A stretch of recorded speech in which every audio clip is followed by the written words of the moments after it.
Bonjour et bienvenue dans cette nouvelle vidéo. Ici c'est le Doc de la chaîne Afro Forex. Cette chaîne, nous parlons de trading, économie, finance et business. Et pour le compte de cette vidéo, bien sûr, on va parler d'une stratégie qui consiste à détecter des retournements. Ok, on va parler d'une stratégie qui permet de détecter les changements de tendance, qui serait très intéressant. Il s'agit bien sûr des harmoniques. Donc, on va essayer de mettre en place la stratégie des harmoniques. Et une chose que je vais te demander de faire, c'est bien sûr de tester cette stratégie jusqu'à la fin de la vidéo. Je te montrerai un peu comment est-ce que tu peux combiner ceci de telle sorte que tu aies de fortes chances de pouvoir avoir des bons setups. Ok? Donc, si tu n'es pas encore abonné à la chaîne YouTube, alors abonne-toi. Si tu n'as pas encore liké, like la vidéo et on va démarrer. C'est parti.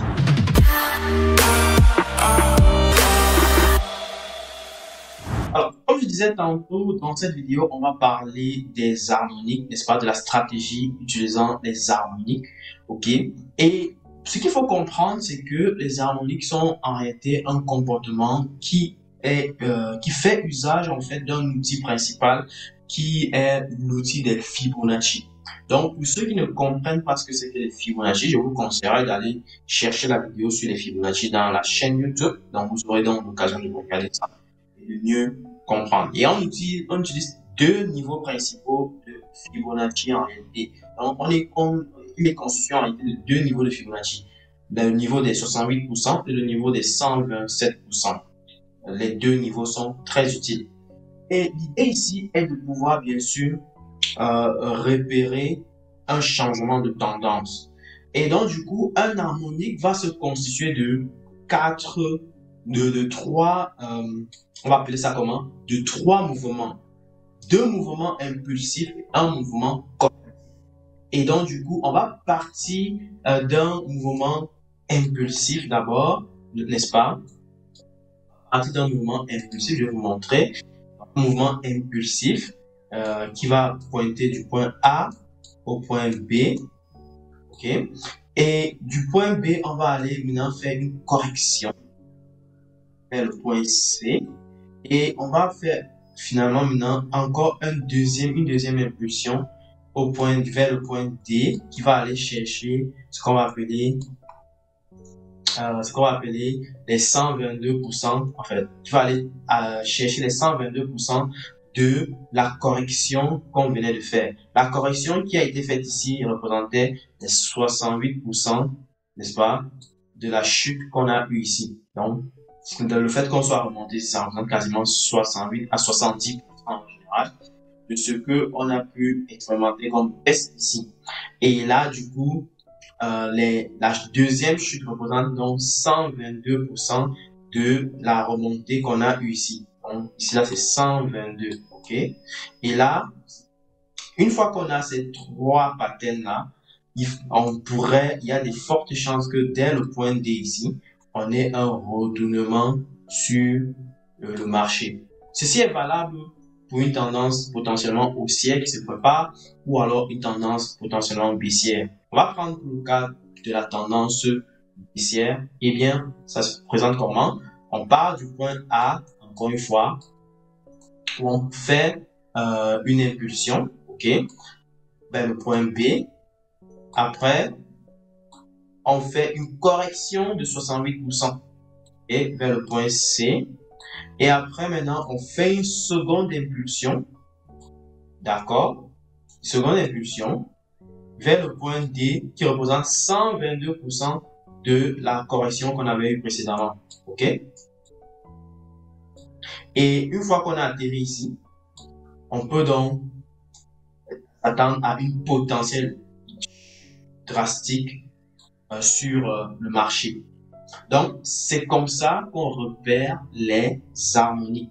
Et il y a un outil qui nous aide à pouvoir les tracer en général afin de s'assurer que, et bel et bien, la descente ici a représenté 68% de la remontée ici et la remontée ici a représenté 122% de cette descente précédente BC.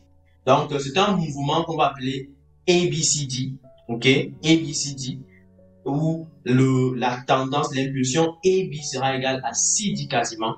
Donc, la distance de A à B n'est-ce pas, sera égale à la distance de C à D. Donc, la distance en termes d'impulsion qu'on a eu sur ces deux mouvements A, B et C sera les mêmes. Donc, A, B, n'est-ce pas, sera égal à C, D.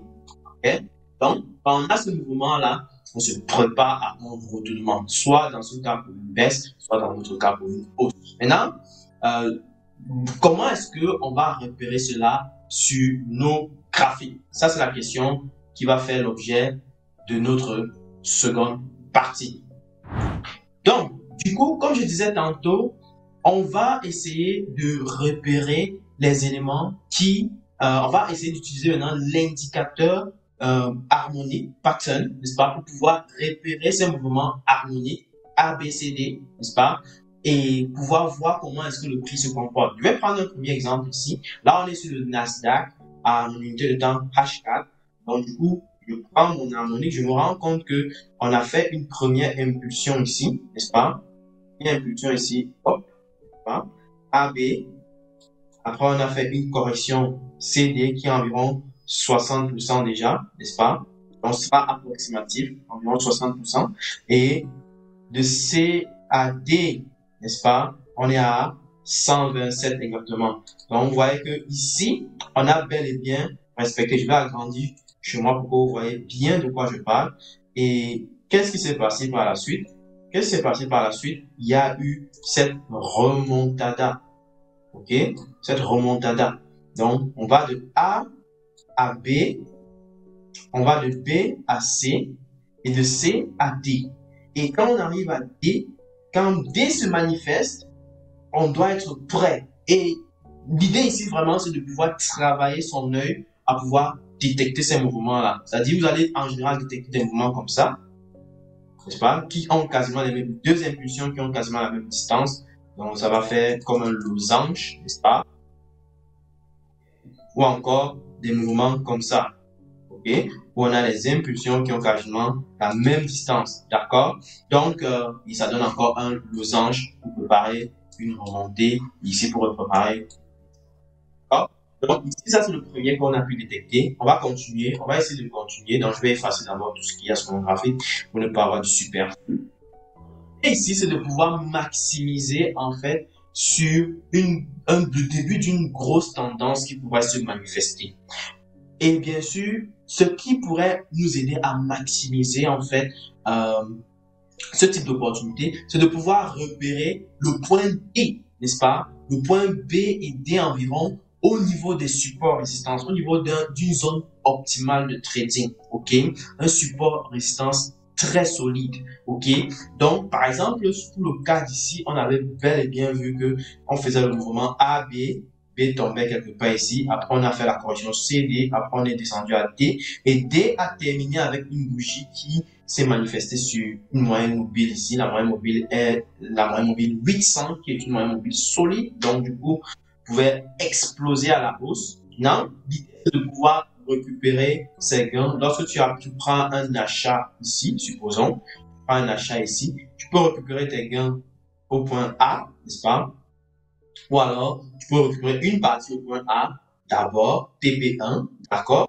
Et le TP2 se fait bel et bien après, d'accord? Donc, tu peux laisser le TP2 courir et te placer à break-even, par exemple. Et là, tu auras profité au grand maximum de toute la performance qui aurait pu se réaliser. Regardez ce qui se passe lorsque ça monte sérieusement. Okay? Donc, par exemple, si tu voulais te protéger avec la mèche là, faire exactement quasiment du 5 ou 1 en termes de risque. Donc ça c'est intéressant. Maintenant on va essayer de regarder si on a d'autres patterns comme ça, n'est-ce pas, que ce soit en tendance haussière ou en tendance baissière. On cherche ensemble. Donc ici par exemple, on a un mouvement A à B, B à C.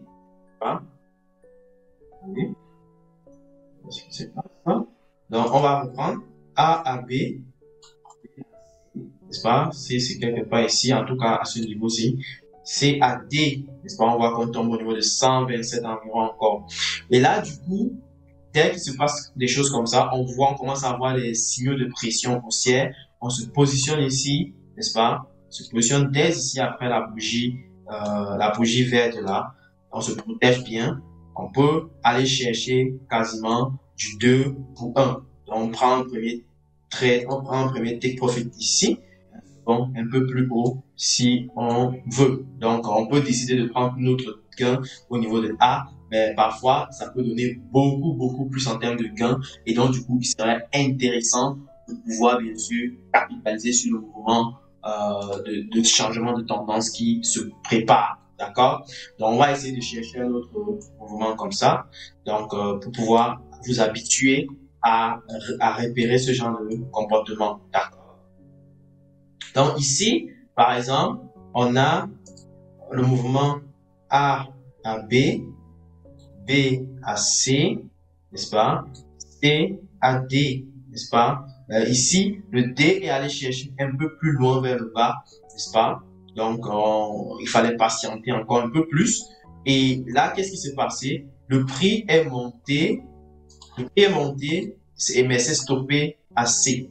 Donc là, ici, si tu prenais le trade, clairement, le prix devait commencer à se retourner. Et bien sûr, tu dois surveiller le marché pour voir s'il y a des signaux de retournement potentiels. Donc, on aurait pu placer notre premier take ici à A, ou ici à A exactement. Donc, et là, le prix se serait retourné ici. Là, ça ne serait pas bien passé.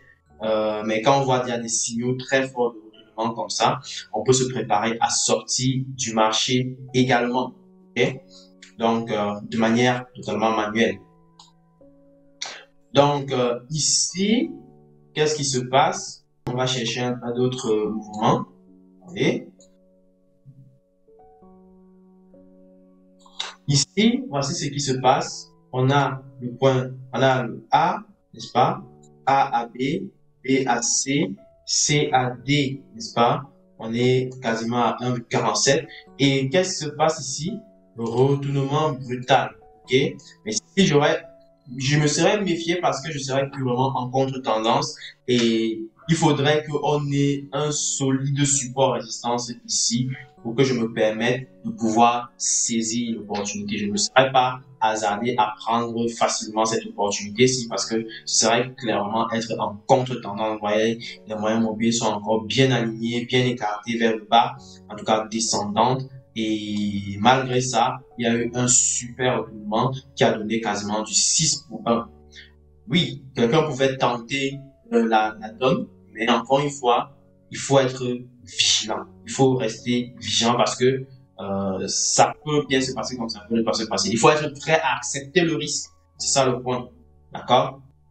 On va chercher encore notre mouvement. Ici, pareil, on aurait eu un mouvement, c'est-à-dire on part de A à B, B à C, 62%, et C à D, donc de D, on voit le prix commence à remonter. On aurait peut-être pris le trade dès ici, n'est-ce pas? On se protège à C, et donc du coup, encore une fois, ce serait la même chose que l'autre opportunité de tout à l'heure. Okay? Donc, on pouvait cibler déjà le point A comme premier take profit ici, n'est-ce pas? Ça nous ferait déjà du 2 pour 1. Et le deuxième take profit, c'est tout en haut, au niveau de la moyenne mobile potentiellement. Ça, ce serait excellent. Mais encore une fois, c'est une contre-tendance et il faut vraiment être prudent parce que les contre-tendances, ça ne rigole pas. Okay? Donc, on regarde encore une autre opportunité qui peut être intéressante. Donc, ici, on a le prix qui est monté. Hop, A à B, B à C, C à D. Là, on est allé chercher du 1,60. Donc, on pouvait être quelque part ici. 1,80, 1,60, c'est plus représentatif. On peut bien stabiliser ici. Donc, partant de ce point, on aurait éventuellement tenté une opportunité à l'avant. Ce serait plus confortable de prendre à l'avant, bien sûr. Donc, on prend l'opportunité à l'avant, on se protège bien avec les mèches là. Et on peut cibler le point A comme point de TP1 et ou alors notre TP final. Pour ceux qui ne préfèrent pas avoir deux TP, ils peuvent prendre A comme le TP final et puis c'est terminé. Ou encore, ils peuvent prendre déjà la moitié de ce chemin comme TP intermédiaire et ce serait déjà top. Donc déjà, d'entrée de jeu, on fait du 3 pour 1 en termes de risk reward qui n'est pas mal, ok? Donc, le truc ici, le secret que je vais vous donner ici, c'est de pouvoir véritablement travailler son œil à pouvoir repérer ce type de comportement qui pourrait être répétitif. Donc, si tu ne travailles pas ton œil à pouvoir repérer cela, ce sera un peu difficile. Je suis d'accord avec vous que ce type de comportement n'est pas standard comme ceux que j'ai l'habitude de vous montrer. Il est un peu plus complexe, n'est-ce pas? Il y en a encore plus que complexe que ça. Donc, mais ça peut ramener des résultats plutôt parfois intéressants. Donc, éventuellement, c'est des choses qu'il faut explorer. Ok? Donc, on a par exemple ici. On a par exemple ici, d'accord, je vais repérer quelque chose d'intéressant. Cherche une tendance haussière. S'il y en a pas, on va rester avec les tendances baissières parce qu'on a déjà présenté beaucoup de tendances baissières. Par exemple, je vois première chute, hop, A, B, B, A, C.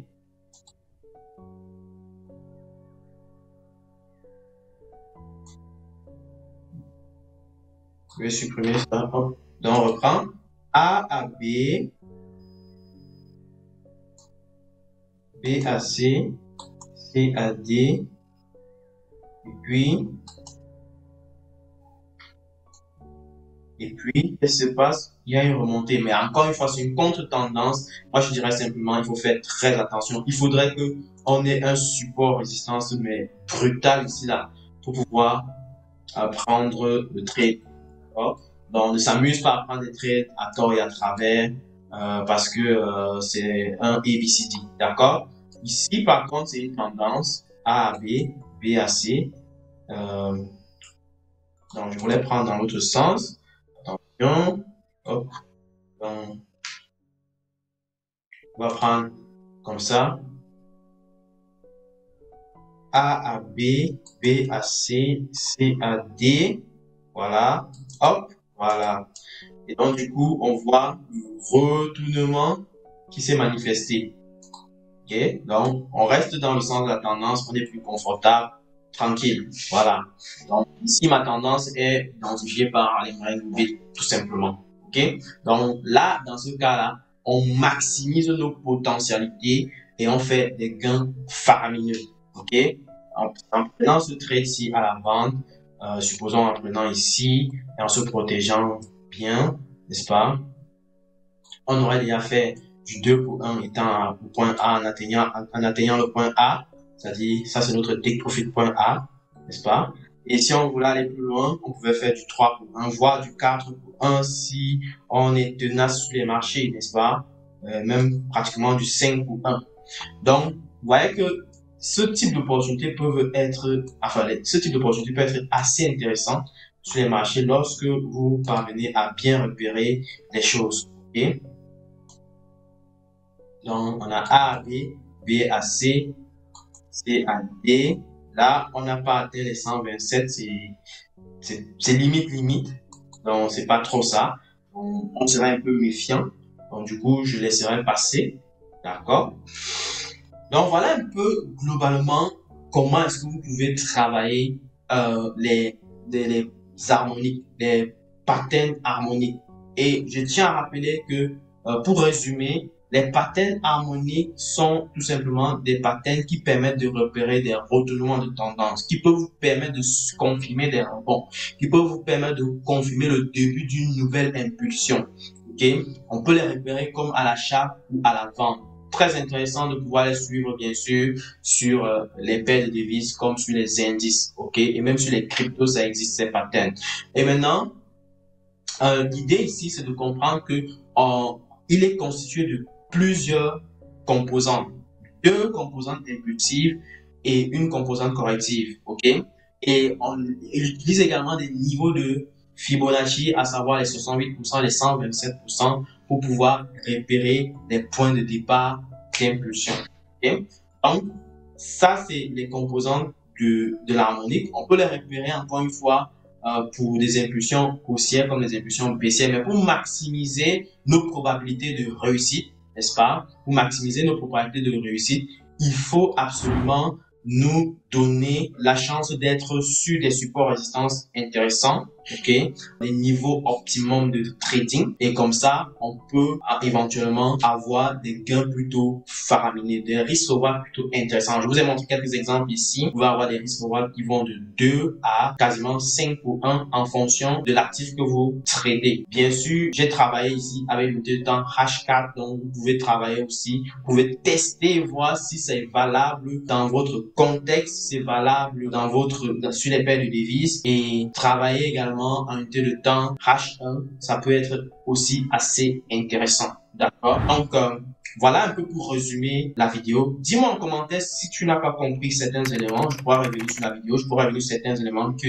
j'ai survolés parce que je suis allé très vite, n'est-ce pas, pour ne pas tirer de long en large cette vidéo. Donc, je te remercie d'avoir regardé la vidéo, bien sûr. Surtout, partage la vidéo pour que ça puisse aider les autres à comprendre davantage ce type de comportement. C'est vrai, c'est des comportements parfois un peu plus complexes, mais je pense que c'est une question d'habitude. Travailler son œil, travailler sa capacité d'observation, n'est-ce pas? Travailler sa concentration, et je pense que vous pourrez être aussi capable de pouvoir les repérer. Encore une fois, l'outil est disponible sur TradingView. Je ne pense pas qu'il soit disponible sur MTK. Donc, vous pouvez vous entraîner si vous connaissez déjà utiliser TradingView. Ça va vous aider éventuellement. Si vous ne connaissez pas, il y a une vidéo qui est adressée à comment utiliser TradingView dans la chaîne YouTube. Vous pouvez la regarder. Je vous recommanderais de la regarder de fond en comble pour pouvoir vous habituer petit à petit. Et là, du coup, je vais vous laisser sur un en vous disant encore beaucoup de courage pour le poussage. On ne lâche pas. Beaucoup de courage. À très bientôt pour une prochaine vidéo. Ciao.